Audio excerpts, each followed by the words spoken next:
Have you ever wondered what happens when love meets destiny and betrayal? Picture this: a world where the moonlight whispers secrets to those who dare listen, where the howl of wolves echoes not just through forests, but across centuries of bloodlines and broken promises. Welcome back to I Love Romance Stories, the place where we dive deep into tales that tug at your heartstrings, ignite your imagination, and leave you breathless with every twist and turn. Today, I'm thrilled to bring you The Alpha's Redemption. This isn't just another werewolf shifter romance. It's a story about redemption, unity, and the unbreakable bond between two souls destined to change their world forever. If you're ready for an unforgettable journey filled with forbidden love, ancient prophecies, and epic battles between supernatural species, don't forget to hit that subscribe button and turn on notifications so you don't miss a single moment of this hour-long adventure. Now, let's step into the mist-shrouded forests of the Silver Fang territory where our tale begins. The pack's pride and prejudice. The forest is alive tonight. Moonlight filters through the dense canopy of towering pines, casting silvery patterns on the damp earth below. Shadows dance like restless spirits, shifting with the soft rustle of leaves stirred by a cool breeze. It's quiet, too quiet, but anyone familiar with these woods knows better than to trust the silence. Danger lurks here, unseen yet palpable, as if the very air holds its breath in anticipation of something monumental. At the heart of this wilderness lies the Silver Fang camp, a sprawling expanse of makeshift shelters nestled among the trees. Flickering torches cast golden halos against the darkness, illuminating faces weathered by time and trials. Here, life revolves around strength, tradition, and survival. And at the center of it all stands Eryk Thornveil, the Alpha whose name inspires both reverence and fear. Eryk moves through the camp with purpose, his boots crunching softly against the forest floor. His presence commands attention without effort. Even the fiercest warriors lower their voices as he passes.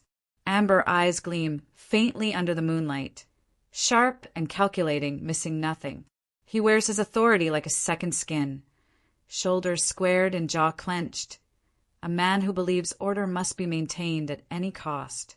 To most, Eryk embodies everything a leader should be: strong, decisive, unwavering. But there's more beneath the surface, a rigidness born from years of sacrifice, a refusal to bend even when bending might save him. From afar, Seraphina Moonshade watches him. She blends into the shadows effortlessly, her silvery blonde hair catching stray beams of light like threads of spun starlight. Her delicate frame contrasts sharply with the burly figures surrounding her, making her seem almost otherworldly. Yet there's a quiet strength in the way she carries herself, a resilience that goes unnoticed by many, but not by everyone. Tonight, Seraphina kneels beside a small table laden with herbs and vials, carefully grinding dried leaves into a fine powder.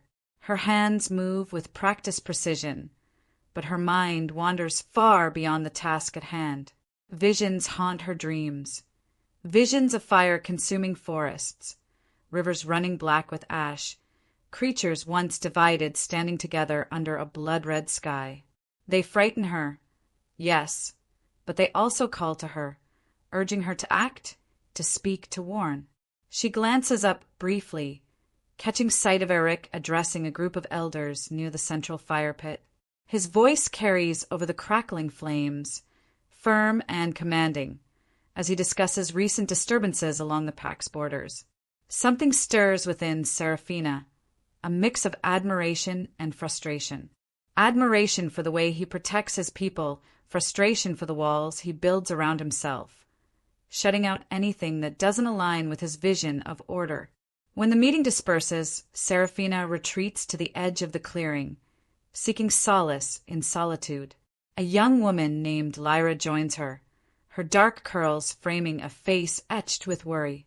"You've been quiet lately," Lyra says softly, her gaze darting toward the Alpha before returning to Seraphina. "What's troubling you?" Seraphina hesitates, weighing her words carefully. Trust comes hard in a place like this, where loyalty is tested daily and betrayal hides behind smiles. Finally, she speaks, her voice barely above a whisper. I've been having visions, strange ones. Destruction, chaos, but also hope. I see us uniting with others, creatures we've always feared. Wolves walking alongside vampires, witches weaving spells alongside shifters. It feels impossible, doesn't it? Lyra's eyes widen, and she instinctively looks around to ensure no one overhears. Sarah, you can't say things like that, not here. You know how Eryk feels about outsiders. If he thinks you're undermining him... She trails off, shaking her head. Just be careful. Seraphina nods, but doubt lingers in her chest like a stone. She wants to believe her friend, to bury her visions deep and focus on surviving another day. But the pull is too strong, too insistent. These aren't just dreams, they're warnings. And ignoring them feels like signing her own death warrant. As night deepens, Seraphina finally retreats to her tent, exhaustion weighing heavily on her shoulders. The flickering lantern inside casts eerie shadows on the canvas walls, distorting shapes until they resemble figures watching her from the darkness. She tries to shake off the unease, telling herself it's just fatigue playing tricks on her mind. But then she hears it, a faint shuffle outside, followed by the unmistakable sound of footsteps retreating into the night. Someone has been listening. The next morning dawns cold and gray, the kind of day that feels heavy with unspoken truths. The air is thick with unease, as though the forest itself knows something terrible is about to unfold. Word spreads quickly through the camp. Strange omens have been spotted near the pack's borders. Tracks too large for any known predator. Howls that don't belong to wolves, but carry an eerie familiarity. Whispers among the scouts suggest these disturbances are unlike anything they've encountered before. Eryk calls for a council meeting, his voice cutting through the murmurs like a blade. He stands at the head of the gathering, flanked by elders whose faces are etched with worry. Torches burn brightly despite the daylight, casting flickering shadows over grim expressions. Everyone senses this isn't just another routine discussion, it's a matter of survival. Seraphina lingers at the edge of the crowd, her heart pounding in her chest. She can feel the weight of eyes on her, some curious, others suspicious. Lyra had warned her not to speak up, but how could she stay silent when the visions grow clearer each night? When she closes her eyes, she sees flames consuming their territory. Hears the cries of those who refuse to unite. It's more than a warning, it's a plea. When Eryk asks if anyone has information about the disturbances, Seraphina steps forward. Her movements are hesitant, almost involuntary, as though pulled by forces beyond her control. Silence falls over the group, broken only by the crackle of the torches. All eyes turn to her, some filled with curiosity, others with disdain. I've seen things, she begins, her voice steady despite the tremor in her hands. In my dreams, no, in visions. They show destruction coming for us, but there's also hope, a way to stop it. We must reach out to others, even those we fear. Only together can we survive what's coming. For a moment, there's nothing but stunned silence. Then Eryk speaks, his tone sharp and dismissive. Visions, he repeats, his lips curling into a sneer. You expect us to believe in fairy tales while our borders are under threat? This isn't the time for superstition, Seraphina. Your words sow discord among my people. If you truly cared about this pack, you'd focus on protecting it instead of spreading fear.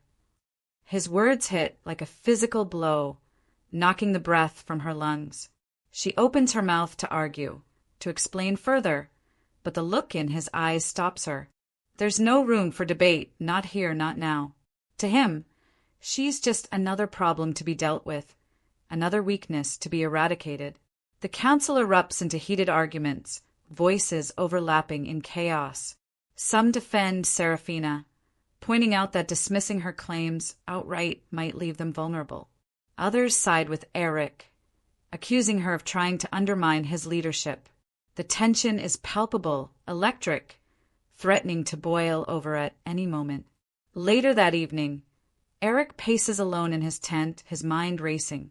Reports of strange occurrences continue to pour in, each one more alarming than the last. Yet his thoughts keep returning to Seraphina. Why couldn't she have stayed quiet? Why did she insist on stirring trouble when unity within the pack was already fragile? He tries to convince himself that exiling her is the right decision, the only way to protect his people. But doubt gnaws at the edges of his resolve. What if she's telling the truth? What if her visions hold answers he refuses to see? No, he shakes his head firmly. Leaders don't second-guess themselves. They make decisions and live with the consequences. By dawn, the decision is made. Eryk summons Seraphina to the center of the camp, where the entire pack has gathered. His expression is unreadable, carved from stone. "Seraphina Moonshade," he announces, his voice carrying across the clearing. "Your actions have endangered this pack. You will leave this territory immediately and never return. This is not punishment, it is protection. For all of us." Gasps ripple through the crowd, followed by murmurs of shock and disbelief. Tears well in Seraphina's eyes, but she refuses to let them fall. Not here, not in front of him. Instead, she lifts her chin, meeting his gaze with a mixture of hurt and defiance. "You're making a mistake," she says quietly, her voice trembling with emotion. "One day you'll realize I was right. And when that day comes," she pauses, swallowing hard, "don't expect me to come running to save you." Without another word, she turns and walks away, her steps slow but deliberate. Each one feels like a nail being driven into her heart. Behind her, the pack watches in stunned silence, unsure whether to pity her or fear her. As she disappears into the trees, tears finally spill down her cheeks, hot and relentless. She vows silently never to return, to this place, to these people, to him. But fate has other plans. Unbeknownst to her, her exile marks the beginning of something far greater, something that will test her strength, challenge her beliefs, and ultimately reshape the world as she knows it. What awaits her beyond the borders of Silverfang territory? And how long before Eryk realizes the magnitude of his mistake? The forest is eerily silent as Seraphina steps beyond the boundaries of Silverfang territory, her silhouette swallowed by shadows. The weight of exile presses down on her shoulders like a storm cloud refusing to break.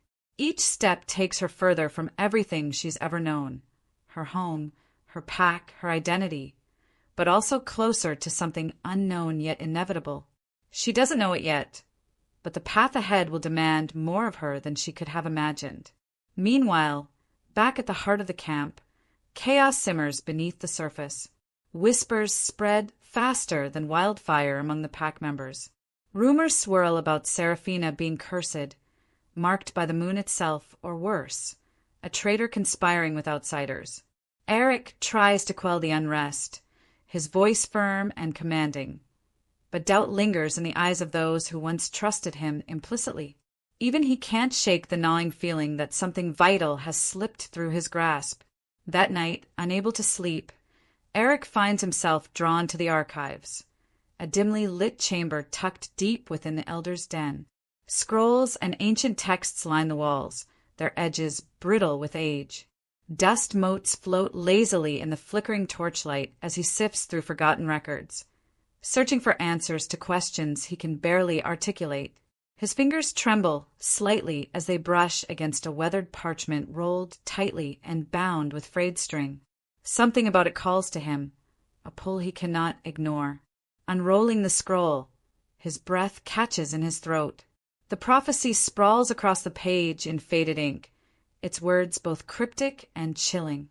When darkness rises and divides grow wide, a child of the moon shall stand as guide, through unity forged in blood and flame, balance restored or all undone the same. Eryk reads the lines over and over, each word sinking deeper into his soul until the truth becomes undeniable. The child of the moon isn't some distant myth, it's Seraphina. Her visions weren't warnings born of fear. They were glimpses of destiny. And he sent her away. Panic surges through him, sharp and suffocating. He slams his fist against the wooden table, the sound reverberating through the quiet chamber. How could he have been so blind, so arrogant? He had dismissed her claims, exiled her without hesitation, all because his pride wouldn't allow him to consider another perspective. Now, she's out there alone, carrying the fate of not just the pack, but potentially the entire supernatural world on her shoulders. His mind races as he pieces together what this means. If the prophecy is true, and every fiber of his being tells him it is, then finding Seraphina isn't just an act of redemption. It's a matter of survival. But where do you even begin looking for someone who's been cast out, who might not want to be found? Determined to set things right, Eryk spends the next few days preparing for a journey unlike any he's undertaken before. He gathers supplies, maps unfamiliar territories, and consults with the few remaining elders willing to share knowledge of other species. Vampires, witches, shifters of different kinds. They're all potential allies or enemies, depending on how he approaches them. For the first time in his life, Eryk feels vulnerable, unsure of himself. The thought terrifies him, but it also fuels his resolve. Before dawn on the day of his departure, Eryk stands near the edge of the camp, strapping his gear onto his back. The air is cool and damp, the sky painted in hues of indigo and gray. As he adjusts the strap of his sword, a familiar voice cuts through the stillness. "Leaving already?" Lucas Greystone emerges from the shadows, his sandy blonde hair catching the faint light. There's a smirk playing at the corners of his mouth, but his icy blue eyes betray nothing but calculation. "You've been awfully busy lately, disappearing into the archives, asking strange questions. Some might say you're acting distracted." Eryk stiffens, turning to face him. "My business is my own," he replies curtly, his tone leaving no room for argument. Yet Lucas doesn't back down. Instead, he steps closer, his gaze piercing. "Is it really? Or are you running off to fix a mistake you won't admit to anyone else?" Lucas tilts his head slightly, studying Eryk like a predator sizing up its prey. People talk, you know.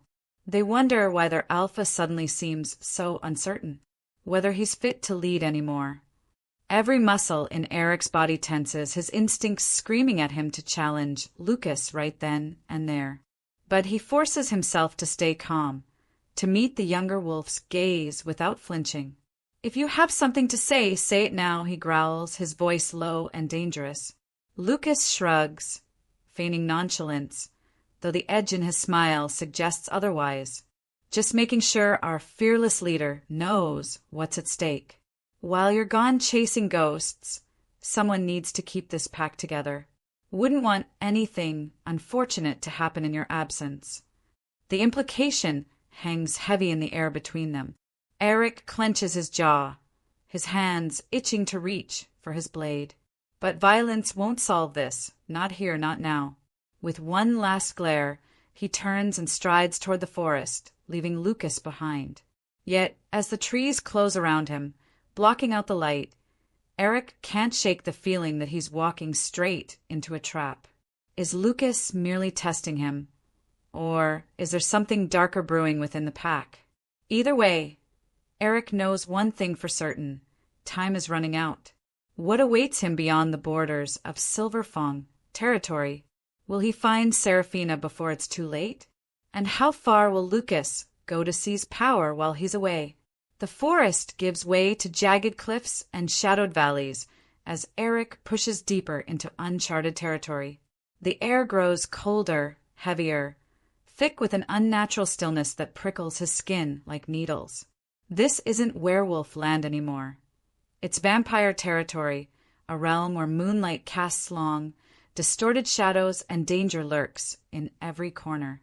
His instincts scream at him to turn back, but desperation drives him forward. Every step takes him closer to Seraphina, or so he hopes. By the time he reaches the outskirts of the vampire's domain, Exhaustion weighs heavily on his shoulders, yet adrenaline keeps him sharp. He knows better than to announce his presence boldly. These creatures value cunning over brute strength, and arrogance here would be fatal. Instead, he moves cautiously, his senses attuned to the slightest sound or movement. It doesn't take long before he's spotted. A figure materializes from the darkness. A tall man clad in black leather, his pale face illuminated faintly by the glow of distant torches. Crimson eyes lock onto Eryk with predatory intensity. This is Victor Duskthorn, the vampire lord who rules this territory with an iron grip. His voice cuts through the silence like glass breaking. You're either incredibly brave or incredibly stupid, Wolf. Which is it? Eryk straightens, refusing to show fear despite the chill running down his spine. I'm looking for someone, he says evenly, meeting Victor's gaze without flinching. Someone important, not just to me, but to your kind as well. Victor smirks, circling him slowly like a shark sizing up its prey. Oh, and why should I care about your little quest? Wolves and vampires don't exactly share bedtime stories. Because what's coming won't discriminate between species, Eryk counters, his tone hardening. There's a prophecy, ancient, undeniable, and she's at the center of it. If we don't act now, none of us will survive. For a moment, Victor's expression shifts, curiosity flickering behind his cold facade. But skepticism quickly overtakes it. Prophecies are dangerous things, Wolf. They bring chaos, not salvation. Why should I trust you? Eryk hesitates, knowing the truth might cost him everything, or win Victor over. Because I made a mistake, he admits, the words tasting bitter on his tongue. I exiled her, sent her away because I didn't understand what she was meant to do. Now I need to make it right. Help me find her, and I'll prove myself worthy of your trust. Victor studies him for a long moment, weighing his sincerity against centuries of ingrained distrust toward werewolves. Finally, he nods once, curtly. Very well. You'll have my assistance for now, but cross me and you'll regret it. Relief washes over Eryk, though he masks it carefully. He follows Victor into the heart of the vampire enclave, navigating narrow streets, lined with towering stone buildings draped in ivy. The atmosphere is suffocating, charged with tension and barely concealed hostility. Eyes watch him from every shadow, their owners whispering among themselves in low tones. Here he's an outsider, a trespasser tolerated only out of necessity. Meanwhile, miles away, Seraphina stands atop a windswept hill overlooking a sprawling valley dotted with tents and campfires. Her journey has led her to a coalition of witches and vampires working together to survive in a world growing increasingly hostile.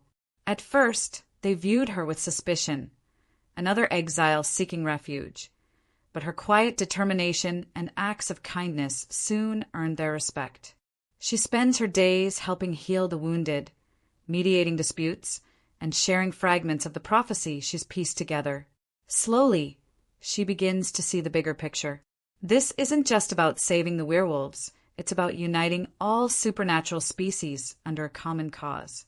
The weight of that responsibility presses down on her, but it also ignites a fire within her chest. For the first time in her life, she feels like she belongs somewhere. One evening, as she sits beside a crackling fire with a group of witches, one of them, an elder named Melis, places a hand on her shoulder. You carry great power within you, child, Melis says softly, her voice tinged with awe. But power alone won't save us. It's your ability to inspire others that makes you truly remarkable. Seraphina smiles, faintly, though doubt lingers in her eyes. Can she really lead them? Can she forgive herself for leaving her pack behind? These questions haunt her dreams, but she pushes them aside, focusing instead on the task at hand. Back in vampire territory, Eryk learns valuable information from Victor. Rumors of a silver-haired woman traveling with witches and forging alliances across species. Hope surges within him. It has to be her. Yet before he can act on this lead, disaster strikes. As he walks through the narrow streets late at night, shadows detach themselves from the walls, forming a circle around him. Rogue creatures, twisted, grotesque beings neither fully human nor fully beast, emerge from the darkness, their glowing eyes fixed on him with murderous intent. Their leader steps forward, sneering. "Orders are orders, Wolf. You shouldn't have come here." Eryk's hand flies to the hilt of his sword, his heart pounding wildly. Outnumbered and surrounded, survival seems impossible. But giving up isn't an option, not when Seraphina is waiting for him somewhere beyond this nightmare. Can he fight his way out alive? Or will his journey end here, leaving her fate and the fate of their world in jeopardy? The alleyway is a labyrinth of shadows, each one darker and more menacing than the last.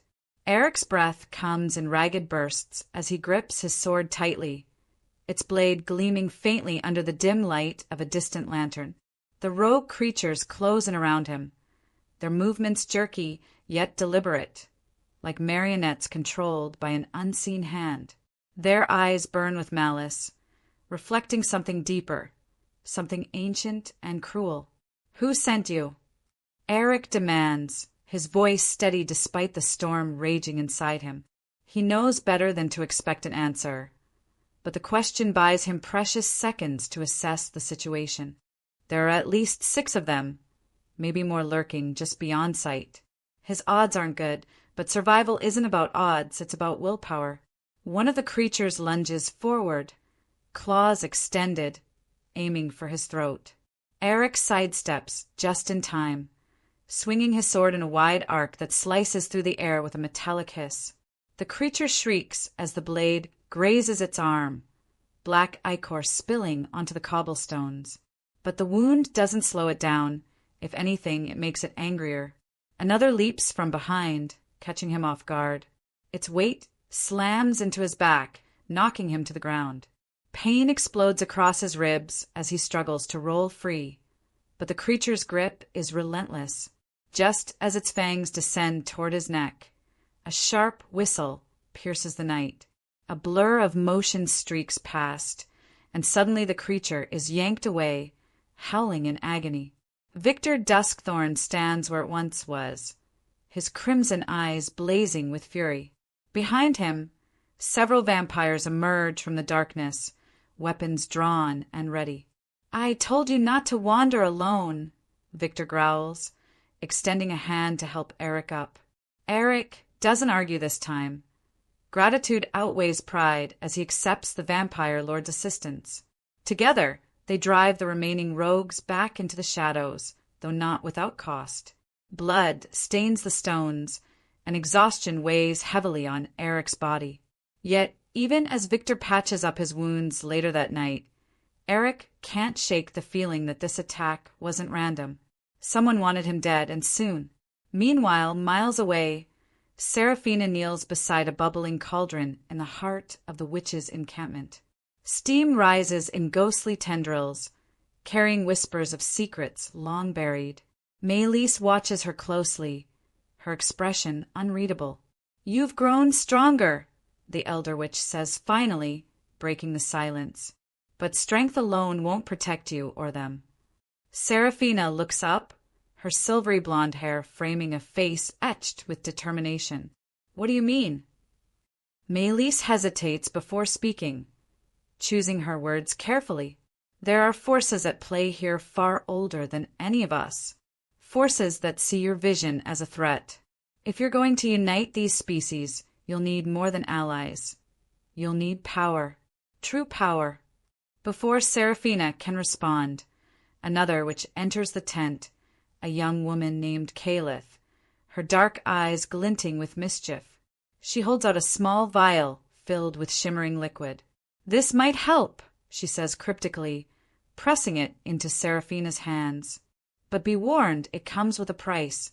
Seraphina stares at the vial, uncertainty flickering in her gaze. Can she trust Calith? Is this gift genuine or a trap? Before she can decide, shouts erupt outside the tent, pulling her attention away. Raiders have attacked the camp, forcing everyone to scramble for safety. As chaos unfolds, Seraphina realizes she must make a choice: rely solely on herself, or embrace the unknown gifts offered by those who claim to support her cause. Back in vampire territory, Eryk continues to learn the hard way about humility and cooperation. Over the next few days, Victor assigns him tasks designed to test his resolve and prove his worth, not just as a werewolf, but as a potential ally. From negotiating trade agreements with wary merchants to mediating disputes between rival factions, Eryk discovers that leadership isn't always about dominance. Sometimes it's about listening, understanding, and compromise. Yet, every step forward feels like 2 steps back when news reaches him of trouble brewing within Silverfang territory. Lucas Greystone has been rallying discontented pack members, spreading lies about Eryk's absence, and sowing seeds of rebellion. Whispers of betrayal echo in Eryk's mind, fueling both anger and guilt. How could he leave his people vulnerable like this? What kind of alpha abandons his pack when they need him most? As tensions rise on both fronts, the chapter ends with a chilling revelation. Someone close to Seraphina, an ally she trusted implicitly, has vanished without explanation. Was it voluntary? Or was it part of a larger scheme meant to undermine her efforts? Will Eryk escape the deadly trap set by rogue vampires? Can Seraphina trust the mysterious witch offering cryptic advice? And how much longer can either of them hold on before everything falls apart? Dawn breaks over the vampire city, painting the sky in hues of gold and crimson. For Eryk, however, there's no beauty in the sunrise, only the grim reality of what lies ahead. News of Lucas's growing influence within Silverfang territory gnaws at him like a festering wound. Every instinct screams at him to return home immediately, confront the traitor head-on, and reclaim his rightful place as Alpha. But leaving now would mean abandoning his mission, and possibly losing Seraphina forever. Victor finds him pacing near the edge of the city, his jaw clenched tight enough to crack stone. "You're thinking about going back," the vampire lord observes, his tone neutral but probing.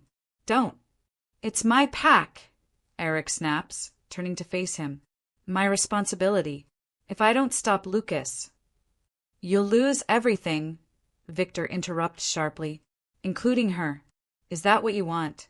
To let pride destroy what little chance you have left?" Eryk flinches at the truth in those words, hating himself for needing to hear them. Victor's gaze softens slightly, though his voice remains firm. "Strength isn't measured by how many battles you fight. It's measured by which ones you choose. Trust me, Wolf. You'll regret rushing into this." Reluctantly, Eryk agrees to stay for now, but the decision weighs heavily on him, manifesting in restless nights and haunted dreams. In one such dream, he sees Seraphina standing atop a hill bathed in moonlight, her arms outstretched as if calling to him. Then, suddenly, the ground beneath her crumbles, and she plunges into darkness. He wakes with a start, drenched in sweat, his heart hammering against his chest. Meanwhile, Seraphina faces challenges of her own. The vial given to her by Caliph proves both a blessing and a curse. When she drinks its contents, visions flood her mind, vivid, overwhelming glimpses of futures yet unwritten. She sees alliances forged and broken, battles fought and lost, lives saved and sacrificed. Most terrifyingly, she sees herself standing at the center of it all, wielding a power so immense it threatens to consume her entirely. Caliph watches silently as Seraphina reels from the experience, offering neither comfort nor explanation. "Power demands sacrifice," the witch murmurs eventually. "Are you prepared to pay the price?" Seraphina doesn't answer, not because she doesn't know, but because she fears the answer might already be written in fire and blood. As tensions escalate among the coalition, fractures begin to form. Some question whether following a werewolf, even one destined to unite them, is wise. Others doubt Seraphina's ability to lead, citing her youth and inexperience. Only Mélisse remained steadfast in her support, reminding everyone that destiny rarely chooses the strongest.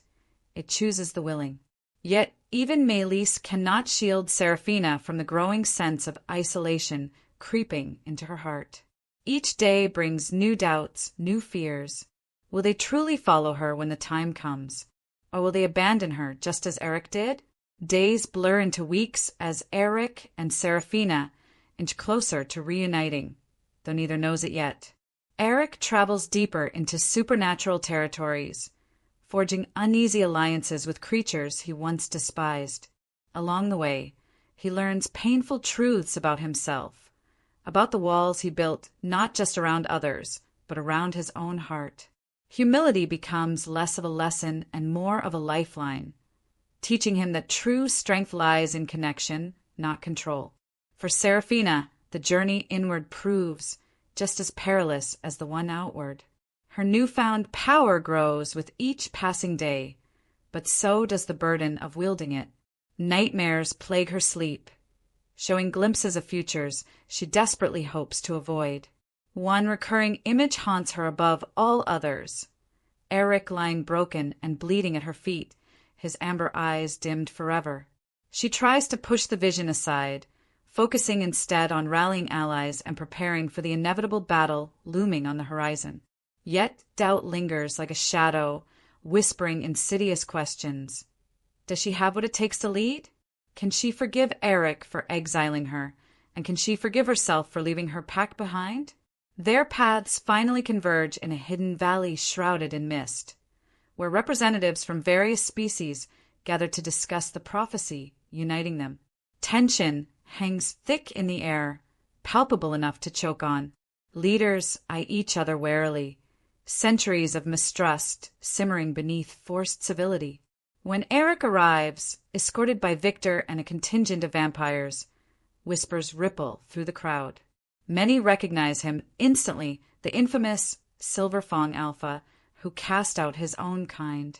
Some sneer openly, while others watch curiously, waiting to see what he'll do next. Eryk ignores them all, his gaze scanning the assembly until it lands on a figure standing near the center. Seraphina feels his presence before she sees him, her breath catching in her throat. For a moment, time seems to stop as their eyes meet across the distance.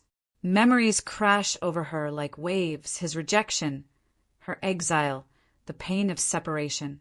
But beneath the hurt lies something else. Hope. Fragile, flickering, but undeniable.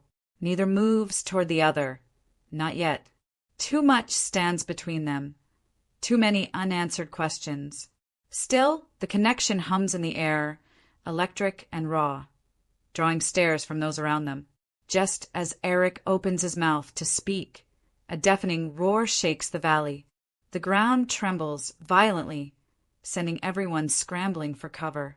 From the chaos emerges a monstrous creature unlike anything anyone has ever seen. A fusion of beast and shadow, its eyes glowing with malevolent intelligence. It locks onto Seraphina, advancing with terrifying speed. Eryk reacts instinctively, throwing himself between her and the creature. His actions ignite a chain reaction, forcing allies and enemies alike to choose sides in the blink of an eye. Can they survive this unexpected attack? And will Eryk and Seraphina find a way to bridge the chasm between them before it's too late? The chaos subsides momentarily, leaving behind an eerie silence that feels heavier than the noise itself. Dust hangs suspended in the air, mingling with the faint scent of blood and fear. Eryk stands protectively in front of Seraphina, his chest heaving, his sword still raised against the monstrous creature now retreating into the shadows. For a heartbeat, or perhaps an eternity, they remain frozen, their eyes locked on each other across the narrow space between them. Seraphina's emotions churn like a storm-tossed sea. Anger surges first, sharp and bitter, fueled by memories of betrayal and abandonment. She wants to lash out, to demand answers for why he sent her away, why he didn't trust her when she needed him most. But beneath the anger lies something softer, more vulnerable, regret. Regret for all the words left unsaid, for the bridges burned between them. And then there's the lingering affection, stubborn and unyielding despite everything, tugging at her heart like a thread refusing to break. Eryk sees it all reflected in her gaze, the hurt, the defiance, the flicker of hope, and it guts him. He lowers his sword slowly, his hands trembling not from exhaustion, but from the weight of what he must say. "Seraphina," he begins, his voice rough with emotion. I was wrong." The admission hangs in the air, raw and exposed. It's not enough, not nearly, but it's a start. Seraphina stares at him, searching his face for any sign of insincerity. What she finds instead is vulnerability, a crack in the armor of the man who once exiled her without hesitation. Part of her wants to turn away, to walk off into the night and leave him standing there. But another part, a deeper, quieter part, whispers that this might be their only chance to make things right. "You were wrong," she echoes finally, her voice steady despite the tremor in her soul. "But being wrong isn't enough anymore, Eryk. You have to prove yourself worthy, if not to me, then to everyone counting on us to fix what's broken." Her words hit him like a punch to the gut, but he doesn't flinch. Instead, he nods, meeting her gaze with unwavering determination. "Tell me what I need to do." For a moment, Seraphina hesitates, torn between skepticism and hope. Then she exhales sharply, brushing past him to address the gathered coalition. "We don't have time for mistakes," she says firmly, her voice carrying over the murmurs of the crowd. "If we're going to survive what's coming, we'll need to work together, all of us, no exceptions." Eryk watches her take charge, admiration warring with guilt in his chest. She's changed since he last saw her, stronger, fiercer, yet still achingly familiar. As she outlines their strategy for preparing for the final battle, he steps up beside her, offering support without overshadowing her leadership. It's a small gesture, but one she notices and appreciates. As night falls, they retreat to a secluded clearing surrounded by ancient trees whose gnarled roots twist like veins beneath the earth. The moon hangs low in the sky, casting silver light over the makeshift war room where maps and plans are spread across a stone table. Together, they pore over every detail, strategizing how to unite their fractured forces and counter the looming threat. But just as they finalize their plans, ominous signs begin to surface. A scout returns with news of unusual activity near their location. Movements too coordinated to be random. Shadows seem to stretch unnaturally long, swallowing the edges of the forest whole. Even the air grows colder, heavy with the promise of danger. Eryk exchanges a glance with Seraphina, both recognizing the implications immediately. "They know we're here," he mutters grimly, "and they're coming." Seraphina's jaw tightens as she studies the map, her mind racing. "This could be a trap," she admits quietly, her voice tinged with unease. "Or it could be exactly what we need, an opportunity to draw them out before they strike somewhere else." "Either way," Eryk says, his tone resolute, "we can't afford to wait. We fight or we die." Seraphina meets his gaze, seeing the resolve mirrored in her own reflection. Whatever doubts linger between them will have to wait. For now, survival takes precedence. Yet, even as they prepare for battle, a nagging question lingers in the back of their minds. Are they walking into a trap? And if so, will they emerge victorious, or become pawns in a game far beyond their control?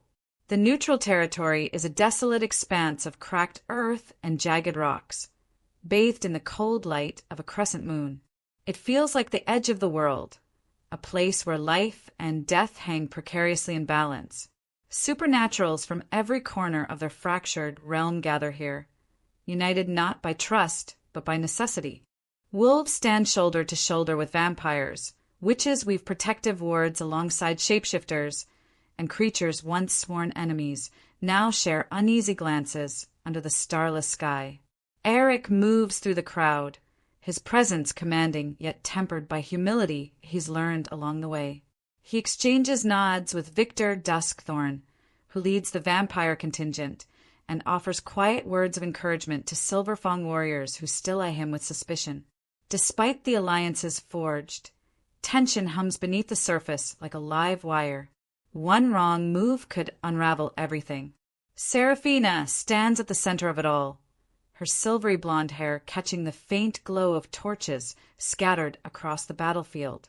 She wears armor crafted by the witches, lightweight yet impenetrable, etched with runes that shimmer faintly when she moves. Her expression is calm, almost serene, but those closest to her can see the storm raging behind her eyes. This isn't just about survival, it's about proving that unity isn't a weakness, but a strength. As dawn breaks over the horizon, the enemy reveals itself. A shadowy force emerges from the darkness, its form shifting and writhing like smoke given life. Eyes of molten gold pierce through the gloom, locking onto Seraphina with predatory focus. Whispers slither through the air, promises of destruction and despair meant to sow doubt among the coalition. For a moment, fear threatens to splinter their fragile alliance, but then Seraphina steps forward, raising her voice above the chaos. "This ends now," she declares, her tone unwavering. "We are stronger together than we ever were apart. Stand with me, not as wolves or vampires or witches, but as one people. Fight for each other, and we will prevail." Her words ignite something primal within the assembled forces. Roars of defiance rise into the air as weapons are drawn and spells are cast. The battle begins with a deafening clash, steel meeting claw, magic colliding with darkness. Chaos erupts instantly, bodies surging forward in waves as the shadowy force lashes out with tendrils of pure malice. Eryk fights beside Seraphina, his blade flashing in arcs of silver as he cuts down anything that dares approach her. His movements are precise, honed by years of combat. But tonight, they're driven by something deeper, desperation. Every strike, every parry is fueled by the knowledge that losing her would mean losing himself. When a rogue creature lunges toward her from behind, Eryk intercepts without hesitation, taking the blow meant for her chest. Pain explodes across his side, but he grits his teeth, refusing to falter. "Eryk!" Seraphina cries, turning to help him. But before she can act, he pushes her gently away. "I'm fine," he growls, though blood stains his shirt. "Focus on what you need to do." Tears well in her eyes, but she swallows them down, nodding sharply.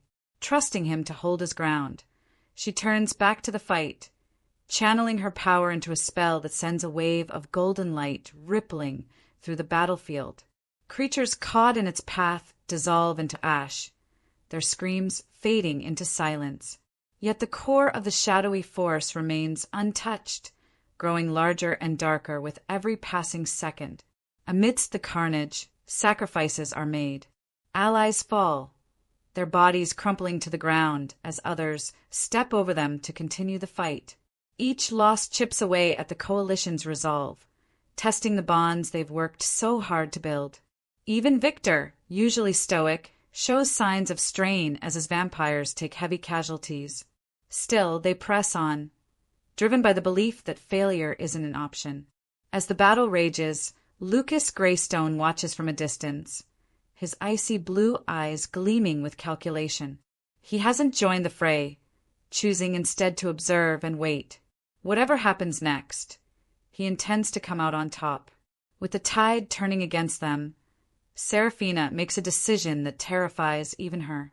Closing her eyes, she reaches deep within herself, tapping into the full extent of the prophecy's power. Energy surges through her veins, burning hot and bright, until she feels like she might shatter from the intensity. When she opens her eyes again, they shine like twin moons, casting light across the battlefield. "Enough," she whispers, her voice carrying unnatural weight. Raising her hands, she summons a vortex of pure energy, drawing the shadowy force toward her. Its resistance is fierce, lashing out with tendrils that threaten to consume her whole. But she holds firm, her determination unshakable. Eryk sees what she's doing and rushes to her side, shielding her body with his own. "Let me help you," he pleads, his voice raw with emotion. "No," she replies softly, tears streaming down her face. "This is my burden to bear, but thank you for believing in me." Before he can respond, the vortex erupts in a blinding flash of light, banishing the shadowy force forever. The ground shakes violently as the remnants of its power dissipate, leaving behind an eerie stillness. For a moment, no one speaks. Then cheers erupt, echoing across the battlefield as survivors embrace one another in relief. Victory has been won, but at what cost? Yet, as Eryk turns to Seraphina, ready to finally bridge the gap between them, a new threat emerges. Lucas strides into the clearing, his sword drawn and his expression grim. "Your leadership ended the moment you abandoned us," he snarls, pointing the blade at Eryk. "Now it's time to decide who truly deserves to lead. Will Eryk defend his position, or will this betrayal tear apart everything they've fought for?" Lucas's challenge hangs in the air, sharp and cutting, slicing through the fragile peace like a blade. Around them, the exhausted survivors pause, their gazes shifting uncertainly between the two alphas. Some instinctively step back, unwilling to pick sides, while others tighten their grips on weapons, ready to intervene if necessary. Eryk's amber eyes narrow, his jaw tightening as he faces Lucas. "You think this is the time for ambition?" he growls, his voice low and dangerous. "Our people have bled enough because of division. Is that what you want to be remembered for?" Lucas smirks, though there's no humor in it, only cold calculation. "Division? No, Eryk. I'm talking about strength, leadership, something you clearly lack if you needed her." He jerks his chin toward Seraphina. "To save us all." The jab lands hard, igniting a spark of anger in Eryk's chest. But before he can respond, Seraphina steps forward, placing herself squarely between the two men. Her voice is calm, but carries an authority that silences any protest. "Enough," she says firmly.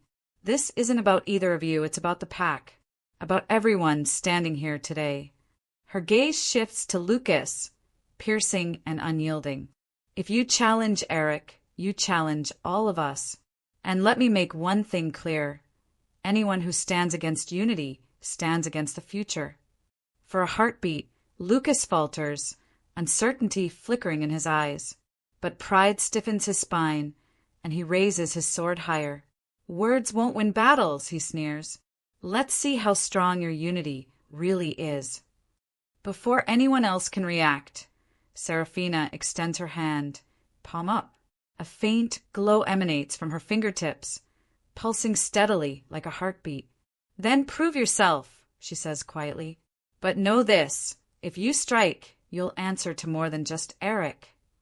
The moment stretches taut, charged with tension, so thick it feels like it might snap. Finally, after what feels like an eternity, Lucas lowers his sword, though his scowl deepens.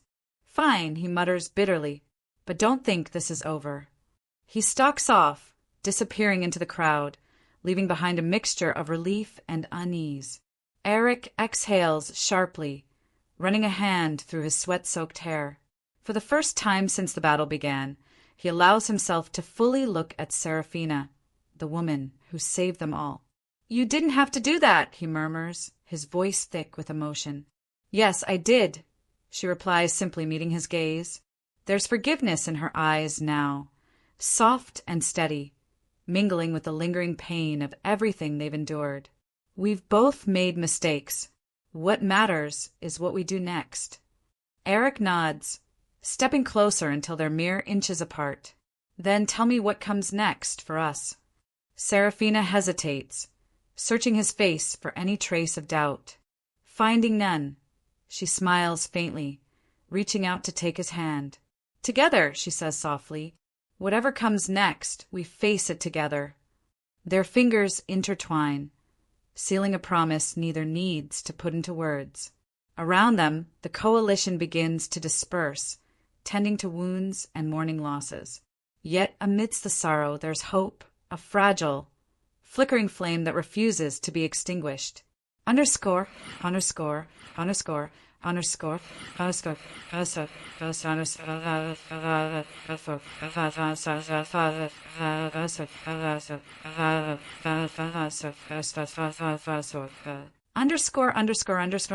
weeks later. The scars of battle remain visible across the land, but so does the evidence of healing. Supernaturals work side by side to rebuild what was lost, forging connections that transcend centuries of mistrust. In the heart of Silverfang territory, Eryk and Seraphina stand beneath the light of a full moon, watching as packs, covens, and clans gather to celebrate their newfound unity. Eryk has stepped down temporarily as alpha, choosing instead to focus on rebuilding trust within the pack. Seraphina, meanwhile, has taken on a leadership role bridging the gap between species, ensuring that cooperation endures long after the immediate threat has passed.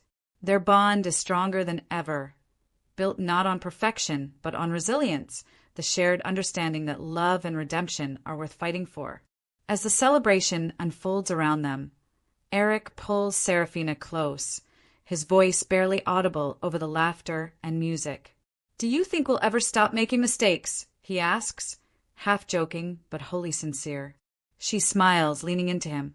"Probably not. But as long as we keep trying to fix them, I think we'll be okay." And there you have it, a tale of redemption, love, and unity unlike any other.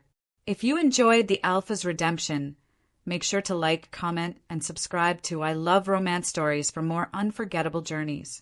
Until next time, keep believing in the magic of love.